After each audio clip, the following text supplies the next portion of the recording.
One can say that colonization or colonialism is a child of slavery.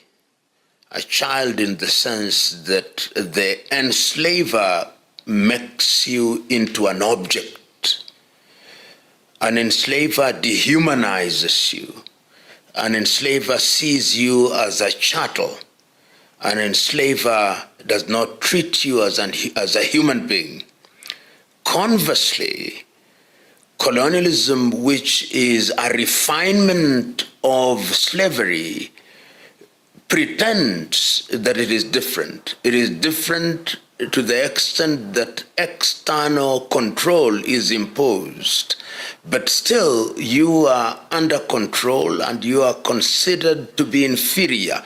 And you can see this, that while slavery entailed dealing in human beings as commodities, in the same way that you deal with sugar cane, in the same way that you deal with cattle, in the same way that you deal with any other commodity, colonization pretends, as I've already indicated, that what we are doing is to create an administration, and that administration even allows the persons who are colonized to work in a system, and sometimes they are even given some kind of payment. So you are elevated to a slightly better position, but you are still considered an inferior human being.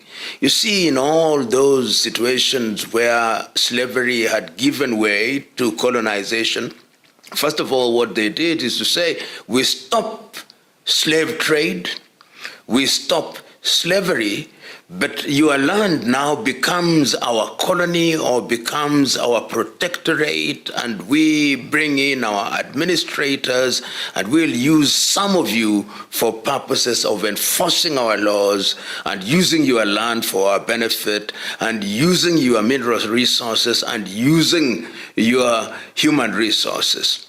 So they are very close cousins, slavery and colonization.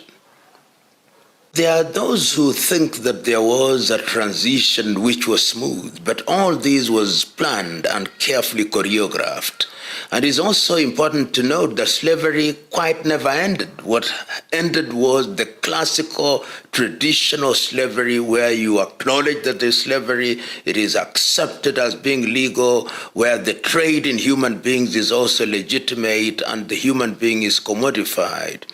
But no sooner had slavery in its classical sense and slave trade in its crude sense been stopped, then it, in a manner of speaking, segued, moved smoothly into a different model, and that model is what we call colonization.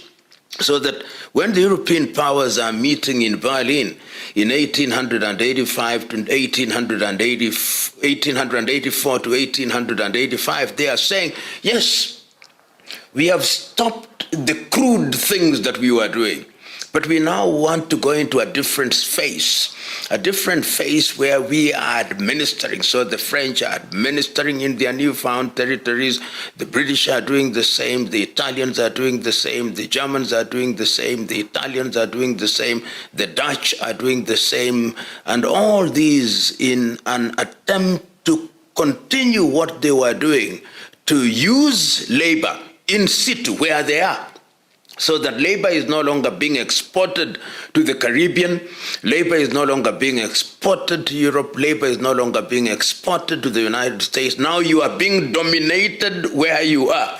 If you are in a territory that is now called Kenya or the Democratic Republic of Congo then, or in Southwest Africa, in Namibia or in Rhodesia, we are no longer taking you to work in our farms. You are now working our farms locally. And what are we producing? We are producing the very same things for which we exported you to work. We are now producing sugarcane locally. We are producing sisal locally to feed our textile industries. We are producing our coffee locally to feed our pallets. We are producing tea, and this is regulated. The laws have now been brought to your domestic arena in Africa, and we are using that for the purposes of controlling you. So it's very well choreographed, very smooth for the benefit of those individuals. And within the ranks of Africans, they find collaborators wherever they go, whether it's in Tanganyika, whether it is in Kenya, where they have their collaborators or the home guards when rebellion starts with the Mau Mau. But it must always be remembered that Africans were resisting. Some Africans were resisting, and that is how you find the wars that were fought by the Ashanti and by the Yoruba, or the Hehe rebellion, or the Nandi rebellion, or the Zulu wars, or the Mau Mau in Kenya and in different places. So when you talk about smooth, it's only smooth from the perspective of the ones who are implementing, but there was resistance in almost all territories, whether in Angola or in Congo or in all those other places. There were always Africans who were resisting, but there were also fifth columnists who were collaborating with the colonizers or the enslavers turned colonizers. The struggle, when we talk about slavery and we talk about colonization, it must always be remembered that the appetite for enslaved peoples or colonized peoples to regain their independence never quite died at all critical moments.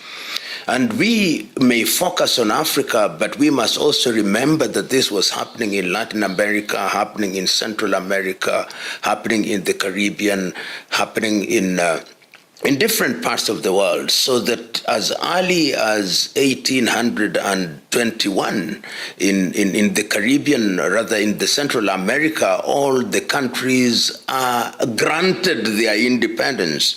And you see that is very early on. Countries such as Costa Rica, Nicaragua, Panama are regaining their independence that early.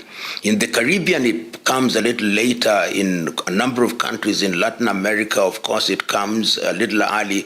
But Africa remains the last outpost in terms of Africa and Asia.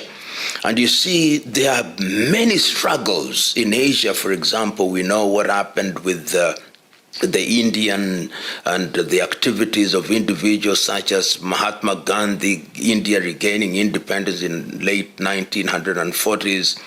But even before one comes to Africa, one must also appreciate the very early efforts at gaining freedom by individuals such as Marcus Garvey. In the late 19th century, Marcus Garvey is already calling for a return of people from Caribbean to go back to the African continent. It is also to be remembered that the Americans at that time, under their President Monroe, creates a colony of freed Africans, and that is how Liberia becomes what it is in the late 19th century, complete with a capital named after Monrovia. And they settle people there, but they settle them in a manner that they create conflict between the returnees, people who are called Americo-Liberians, and the indigenous peoples. Ethiopia, of course, is never successfully colonized, and we remember the fights between Menelik and the Italians, and Ethiopia is in totally a different space, so that when we talk of an African country that was never completely dominated, then it is Ethiopia. But the struggle for independence starts very early. People don't remember. In places such as Kenya, as early as the 1900s, in the early 1900s, there are individuals who are already saying, we want independence. And that is evident even in Ghana, evident in the Democratic Republic of Congo, evident in Southern Africa. Southern Africa, which is dominated in a very unique way through the apartheid regime starting in 1948, it must be remembered that as early as 1912, a political party has already been formed. The African National Congress is formed in 1912. And as early as 1906, one of the founders of the African National Congress, Pixley Kaisa Kaseme, is already delivering a lecture at Columbia University about the regeneration of Africa. So there are different streams of struggle for independence. And the impetus for independence actually gains traction after the end of the Second World War. After the end of the Second World War, the world convenes a meeting in San Francisco in the United States of America, at which the United Nations organization is formed. And the Charter of the United Nations subsequently leads to the delegitimization of colonization. The European powers are fought and are weak. Britain is weak, Germany is weak, France is weak, Netherlands is weak, Italy is weak, Spain is weak, Portugal is weak, America is the new kid on the block, and of course the Soviet Union, which then emerges. But these were not colonizers. So they are able to come out and say that decolonization must be delegitimized. So the San Francisco Charter of the United Nations in 1945, 1948, the Universal Declaration of Human Rights in Paris, France, and we can now see a new wave of the demand for independence.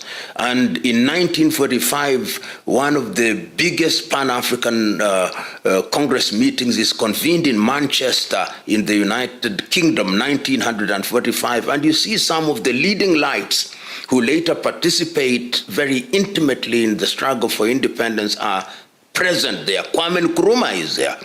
Jomo Kenyatta is there. Obafemi Awolowo from Nigeria is there. And therefore you begin to see that stream of the struggle for independence. And the first country to be recognized as independence is in 1956 in Sudan. That is when the Anglo-Egyptian Confederation is then dissolved and Sudan becomes independent. But in sub-Saharan Africa, it is Ghana. On the 6th day of March 1957, that is the first sub-Saharan African country to regain our independence. But Nkrumah is not satisfied, and in fact, on the day that he gives a speech in Accra, Ghana, he says that the independence of Ghana means nothing if Africa is not free. And it is instructive that immediately after 1957, he convenes a meeting in 1958 in Accra, Ghana, then convenes another meeting in 1960 in Casablanca, Morocco. And by the time that the African Union is being hosted in Addis Ababa by Haile Selassie, between the 23rd and 25th days of May 1963, there are 32 African countries that have now regained independence. There has been an explosion of independence in the 1960s. Cote d'Ivoire is independent, Senegal is independent, Mali is independent, the Democratic Republic of Congo is independent, Tanzania is independent, Kenya is independent, Uganda is independence. Later in the 1960s, of course, Zambia and Nyasaland, the split between Malawi and Zambia comes, and we see that wave of independence. The remnants at that time remain the Portuguese colonies, Angola, Mozambique, Cabo Verde, Guinea-Bissau, and of course, the territories which had been ceded to South African Union, that is South Africa itself and Southwestern Africa, which we now know as Namibia, remain under the control of the apartheid regime. The apartheid regime in its institutionalized form is created in 1948 by the Nationalist Party of Hendrik Verwoerd. So you can see that there is the wave. And the wave is particularly evident in the 1960s. Ultimately, of course, the Portuguese are unique in this regard because Portugal itself is in trouble, is under a dictatorship. And in the government of Marcelo Caetano in Portugal, until it is overthrown in 1974, I think, by the army of an individual called Antonio de Spinola, that you now begin to see them leaving their former colonies to gain independence, with Angola gaining independence, then of course Mozambique, Guinea-Bissau, and Cabo Verde. That is the space in which Africa finds herself in terms of regaining what now I call flag independence and paper independence in certain cases, because we now know better that immediately that the colonial project has ended, another project is introduced, the neocolonial project. And Kwame Nkrumah writes a book about it. He talks about neocolonialism, the last stage of imperialism, and he calls it the most dangerous stage. When I'm talking about the fate of the post-colonial African state, I always remember what happened in Addis Ababa in 1963. And I always remember the speeches, particularly of Kwame Nkrumah, Haile Selassie, and Julius Kambarage Nyerere, and Gamal Abdel Nasser. Nkrumah is so passionate because he can telegraph into the future, and he tells his audience, let us not leave here to mean Addis Ababa, before we agree to cede our sovereignty to create a united Africa. Let us leave here having charged our ministers for foreign affairs to look into the possibility of one army, one currency, one central bank. Let us leave here united. And Nkrumah goes ahead to say, I am prepared to play another role, not that of a president of that new unit created as Africa. And he says, I even am suggesting the capital of Africa. I know that others may have other suggestions, but I am suggesting that Bangui in Central Africa be that capital, is the most central. Of course, nobody listens to him. What we don't remember that at that time, two groups have emerged in Africa. There is what is called the Monrovia Group, which says Africa should not unite immediately, it should be slowly and gradual. And then there is the group called the Casablanca Group, which says Africa should unite now. Ultimately, what we have is the Organization of African Unity, which was the victory of the Monrovia Group. And why Nkrumah was saying we unite now is because he feared that the colonialists would come in a different form. And he says the colonialist does not change. He may wear different masks, but he's the very same. His DNA remains the same. And no sooner have countries regained independence that we begin to see the colonialists coming in different guises. But now they use other Africans, fifth columnists. And you see that with the problems that Patrice Emery Lumumba gets into barely 9 months after Congo regains independence. They are using his own confidants, Mobutu Sese Seko, Joseph Kasavubu, Moise Chombe, 1961. And he's assassinated in 1961, 9 months after Congo regained it, and the Belgians are in control. The same thing happens in Togo.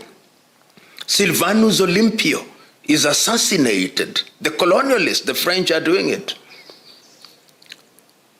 Modibo Keita in Mali is also removed. Ahmed Ben Bella in Algeria is removed. And in 1966, we see Kwame Nkrumah himself is overthrown while he's in Hanoi in Vietnam. A year later, in Nigeria, we see the removal of the administration of Nnamdi Azikiwe and the murder of his prime minister, Abubakar Tafawa Balewa, and one of the strongest northern politicians in Nigeria, who is Sir Ahmadu Bello. And you can see the process is all choreographed from the erstwhile colonizers. In East Africa, they don't succeed in those early days, but what you see is that they organize mutinies in the army. There is a mutiny in Tanganyika. There is a mutiny in Kenya. There is a mutiny in Uganda, and ultimately the government of Apollo Milton Obote is overthrown in 1971. So the neo-colonial project started immediately, so that if one were to use the metamorphosis, using metamorphosis, that there was a metamorphosis of slavery into colonization, which then metamorphosed into neocolonialism, and what we see presently is neocolonialism at its worst, because Africans are now beginning to realize, Africans of goodwill, that we were shortchanged, that we got the short hand of the stick, that we got the crown without the jewels, that we got an animal that had been disemboweled. And that is the stage at which Africa finds herself, the neo-colonial stage, which is the last stage of imperialism, and the most dangerous, because the enslaver turned colonizer, turned neo-colonizer, now recognizes that the game is up and that their goose is about to be cooked. And they are not just about to leave, they are going to leave wailing and kicking, and it's going to be bloody.